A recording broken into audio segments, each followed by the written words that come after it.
Damos la bienvenida a María Consuelo Barahona, gerente general de Vialogic S.A.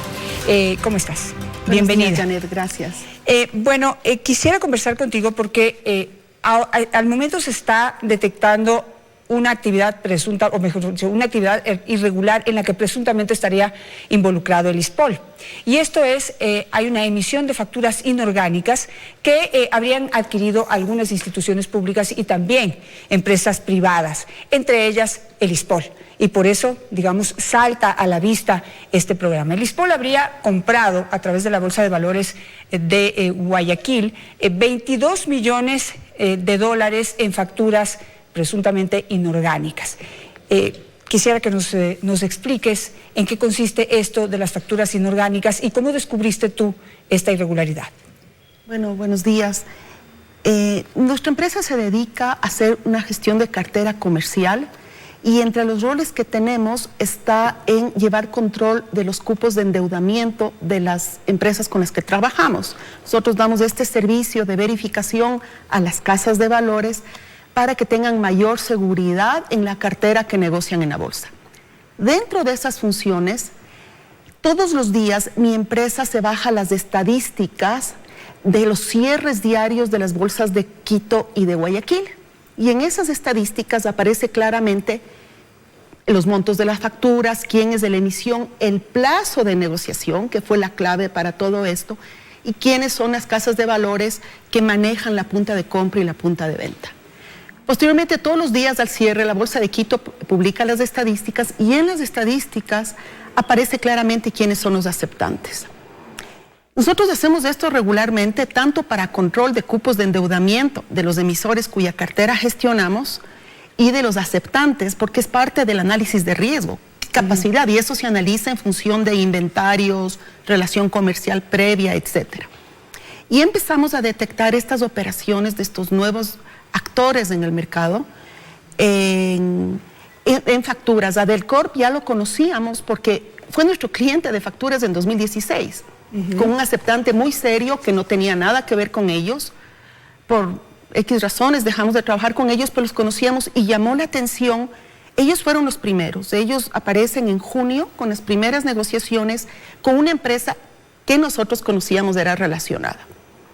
Lo que llamó la atención en ese momento fue el plazo, eran facturas de un año. Y en el mercado no se ve ese tipo de plazos en negociaciones normales. ¿Cuál es el plazo normal? Está en promedio de 90 días lo que se negocia en el mercado, no más. Hay facturas que se negocian a 30 días, 60 días, 90 días, algunas a 180, pero lo máximo que se había visto es 180 días. Luego se fueron presentando otras empresas. Entonces ya no era solo Adelcorp, Ecuagran, empezaron más y más y más empresas, hasta que yo en diciembre me di cuenta, este es un patrón. Aquí hay un patrón en el que en el año 2018 participaron 8 emisores y 9 aceptantes. Y el patrón era igual en todos los casos, era un patrón en el que se veía facturas a súper largos plazos, o sea, al tope que permite la ley, porque la ley te dice que se pueden negociar facturas de hasta un año, 365 días, eran facturas 350, 360 días. Otro patrón siempre eran empresas relacionadas. Nos pusimos a analizar los balances reportados de los años previos y vimos que no había relación comercial previa. Es decir, en la mayoría de casos, no así en el caso de Adelcorp, en todos los demás casos, las empresas que aceptaban no habían estado activas, no compraban muy chiquitos. Casos de empresas que habían comprado en sus costos y gastos tenían, digamos, $1 millón y de repente en todo el año anterior y de repente compraban facturas por 5 millones a su relacionado. Eso llamó la atención y también llamó la atención que todas estas operaciones eran siempre manejadas por la misma casa de valores, tanto en la punta de compra como en la punta de venta. Es lo que en el mercado se llama operaciones cruzadas. Entonces, viendo un poco los balances, toda esta información es pública. Está en el portal de la Super, en los portales de las bolsas. Nos dimos cuenta que y empezamos a hablar con varios actores. A febrero del 2019, el monto ya llegaba a $60 millones negociados en la bolsa. En 2018, de junio a diciembre, se negociaron 50 millones bajo este esquema. Ahora, esta figura de facturas inorgánicas que tiene detrás todos estos detalles que tú has descrito, determinan qué posibilidades, es decir, que estas empresas estaban emitiendo facturas sin tener actividad comercial correspondiente al monto de las mismas, por ejemplo. A ver, eso es algo que les corresponde a las autoridades juzgar y determinar, pero evidentemente una empresa creada una semana antes, como es el último caso de la empresa cuyo nombre ya es público, es una empresa, en este caso en particular, y es un ejemplo muy claro de lo que puede ser una factura inorgánica. Es una empresa que se crea un 28 de mayo, que empieza a negociar el 7 de junio, ¿y qué le venden? ¿Qué comercia con tan poco tiempo? Pero hay otras, entonces, ¿qué se puede vender o qué se puede facturar en una factura inorgánica? Inventarios obsoletos, inventarios caducados, inventarios que tienen que dar de baja por cualquier razón que se han dañado, o inventarios que no existen, incluso servicios no prestados, porque en algunas de las empresas vimos que facturaban por servicios, ahora la ley ya lo permite, en ese tiempo la ley no lo permitía. Es decir, entre mediados del 2018, más o menos 25 de junio, e inicios del 19, tú ya lo mencionaste, se habrían movido 60 millones de dólares en esta, digamos, en este patrón. Sí, y en 2019 ya se mueven 58 millones de dólares. En 2019 disminuye el número de emisores. Algunos continúan, o sea, nosotros seguimos el rastro de las que habíamos detectado el 2018, porque la investigación del 2018 implicó entrar a ver balances y quiénes son estas empresas aceptantes y todo esto. Pero en el 2019, de los 8 emisores que había, se quedan 6 y se mueven 56.3 millones de dólares. Y quedan 12 empresas relacionadas en este esquema. 6 emisores, 7 aceptantes, pero una de ellas era emisor y aceptante simultáneamente. Pero entre esas 12 empresas hay una que incluso tenía un patrimonio negativo. Hay varias que tenían patrimonio negativo. Hay muchas que tenían, algunas que tenían patrimonio mínimo, y hay unas 2 o 3 aceptantes, me refiero a aceptantes que tenían patrimonio negativo. Por ejemplo, en el caso de una empresa que tenía un capital chiquito y que representaba patrimonio, y vimos por qué en los balances públicos anteriores, y es por las tasas de impuestos que le fueron generando pérdidas porque nunca había operado. Entonces, ¿qué dice la ley o las normas, las reglas de esta actividad financiera sobre empresas que tienen patrimonio negativo? No existe, no existe una normativa, la factura es un valor genérico que se inscribe como tal. Han ido saliendo regulaciones que poco a poco van más o menos normando esto, pero respecto a los aceptantes, lo que se dice ahora, lo que la normativa exige, es que tengan una relación comercial y que hayan existido por lo menos un año antes. Antes pedían ese requisito para los emisores. Sin embargo, no existe una normativa muy específica y eso permitió que esto se siga dando. Por el contrario, la relación, o sea, una transacción entre relacionadas no es mala, no es negativa, sí es legal. En el país existen muchísimos ejemplos. Es una actividad que se realiza en varios países del mundo y no tiene ningún problema. Por ejemplo, en la fábrica que es del mismo grupo, que le vende a otra empresa del mismo grupo lo que produce y la otra empresa distribuye. Eso es muy válido, muy legal. Como estas transacciones se dieron entre relacionadas, la autoridad dijo, no, entre relacionadas solo pueden negociar el 50% de lo que han vendido el año inmediato anterior. Y creyeron que con eso iban a controlar eso. Pero a pesar de eso, estas negociaciones siguieron, de hecho siguieron hasta el 2020, y recién acabo de ver en junio que se negociaron facturas de una de las mismas empresas que empezó en el 2018. Es decir, hasta recién ha seguido este tipo de actividad, ¿verdad? Ahora, ¿en dónde entran los terceros? ¿Cómo entran a jugar los terceros como el ISPOL? Que entra a comprar, o mejor dicho, sí, entra, no sé si la figura es comprar, pero facturas de Fertisoluble, que emitió Telcor.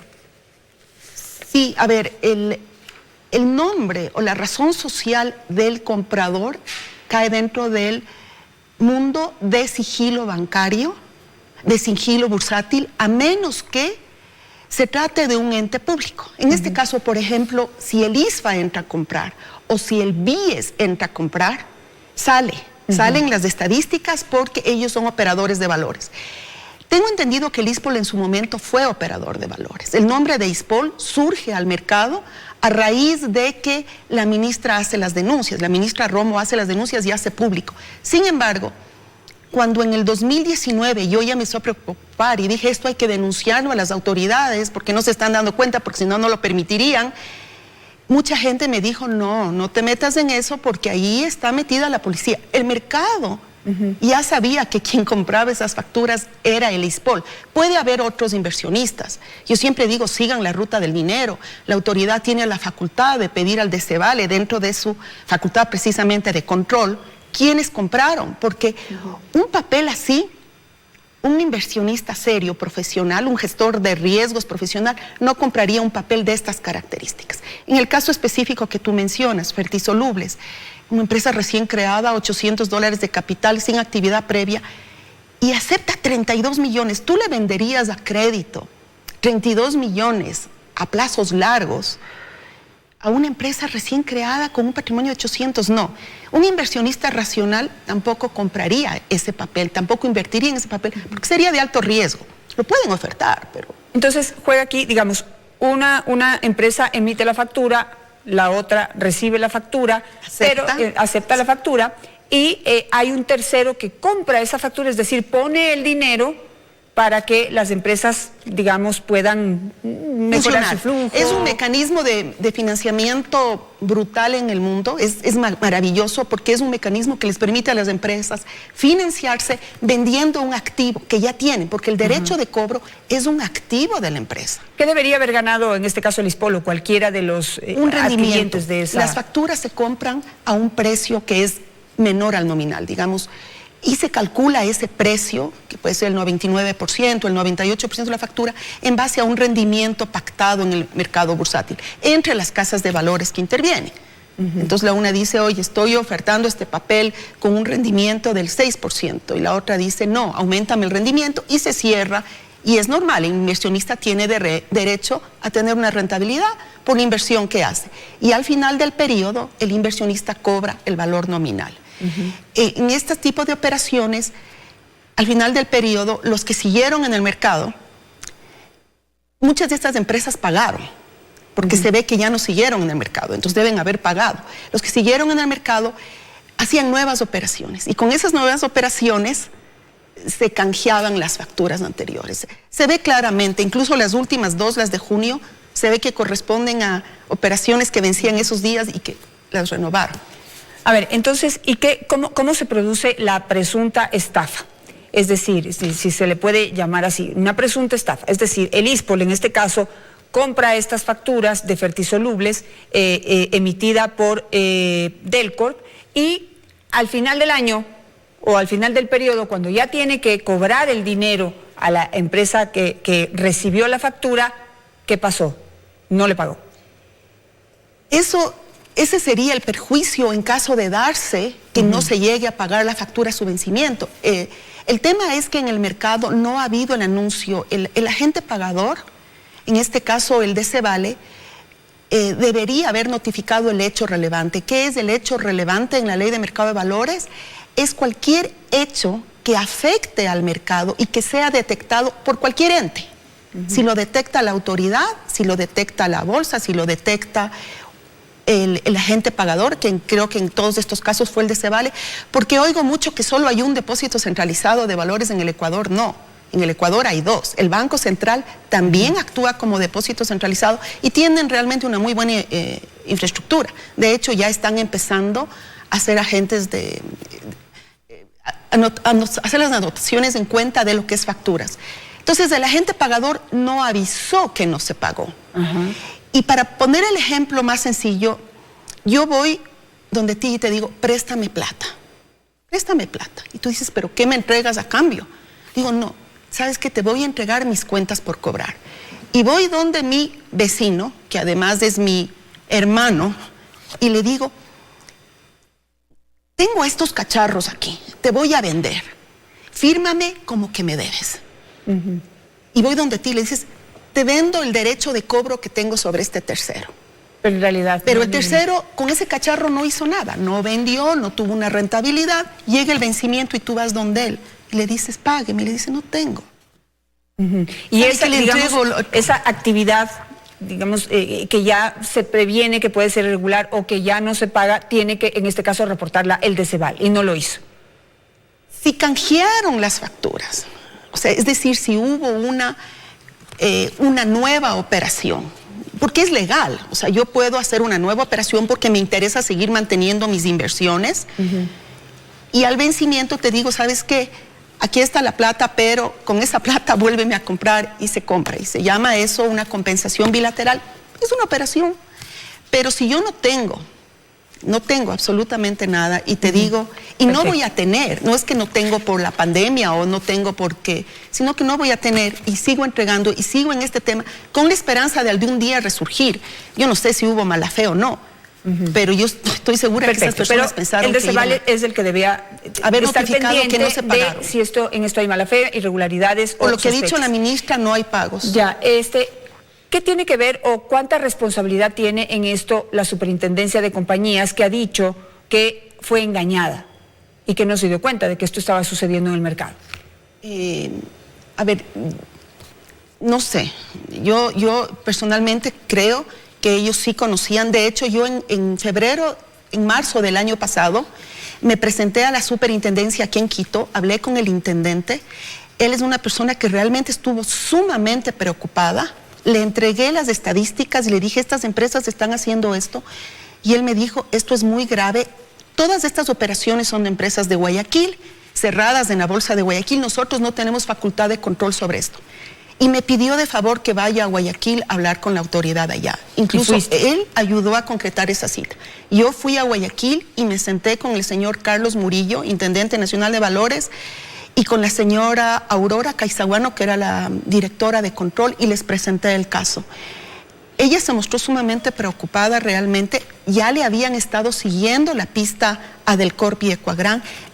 De lo que me dijeron, no tenían conocimiento que había este esquema sido aplicado por otras empresas.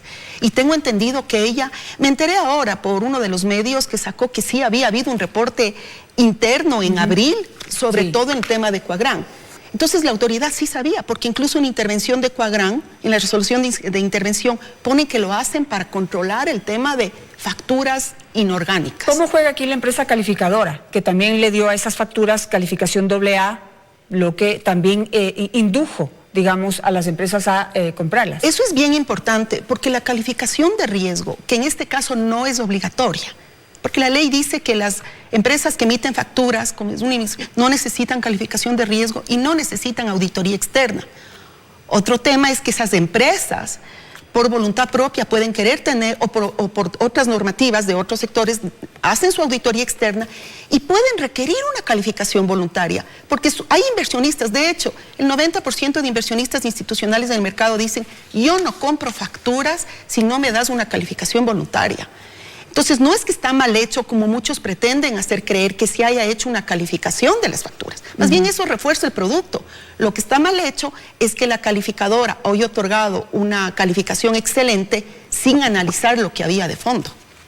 En esto hay varias casas de valores que están involucradas, pero hay una casa de valor, digamos, de Taxival, que ya se hizo público, que jugó en esta presunta actividad irregular, pero hay una casa de valores en Guayaquil que procesa el 80% de las facturas en todo este periodo.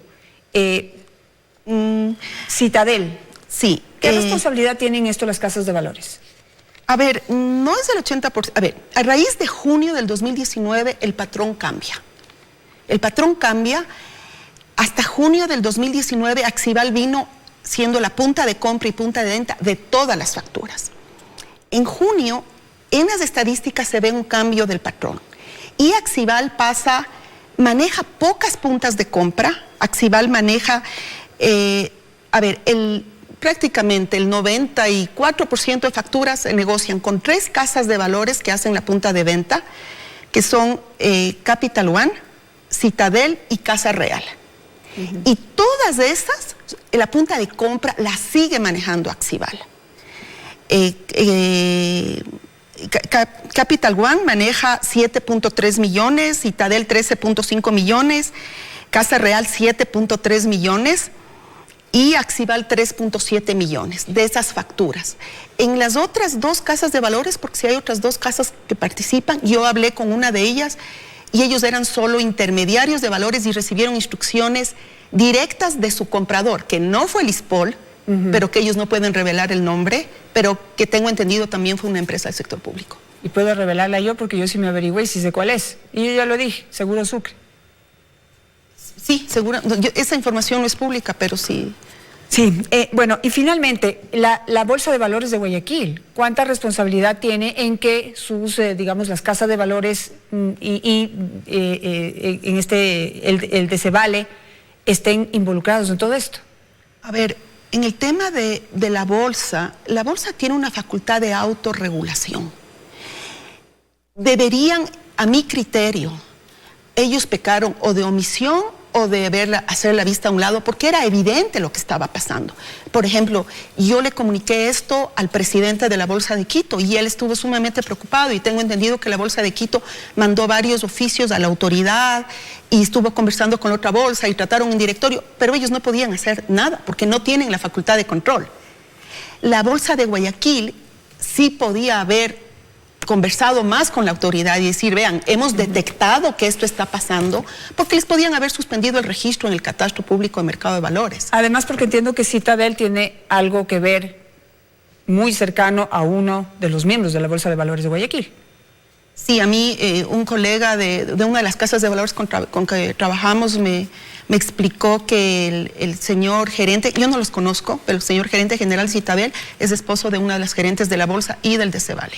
Me voy a quedar con eso. Muchísimas gracias por explicarnos todo este embrollo. Gracias a ti, Janet. Creo que ha estado muy bien explicado. A mí me queda clarísimo qué es lo que ha pasado, me queda clarísimo el papel principalmente de la Superintendencia de Compañías, que ahora manifiesta que ha sido engañada, pero, y con todo respeto lo digo, si una agente como tú, una persona como tú que juega dentro del sistema se pudo dar cuenta de estos patrones, como la autoridad con toda digamos, con todo el aparataje que tiene y cuya función precisamente es vigilar y darse cuenta de esto, ahora manifiesta estar engañada. Además, hay varias comunicaciones también que, así como la visita que hizo nuestra invitada, hay otras personas que también mandaron comunicaciones alertando a la autoridad sobre esta actividad. Veamos qué es lo que sucede, porque si todo el mundo se asombró, pero nadie hizo nada y hoy, digamos, hasta junio de este año seguía sucediendo, entonces hay varias responsabilidades sobre las cuales hay que responder. Muchísimas gracias. Gracias a ti, Janet, por estar en este día. Gracias.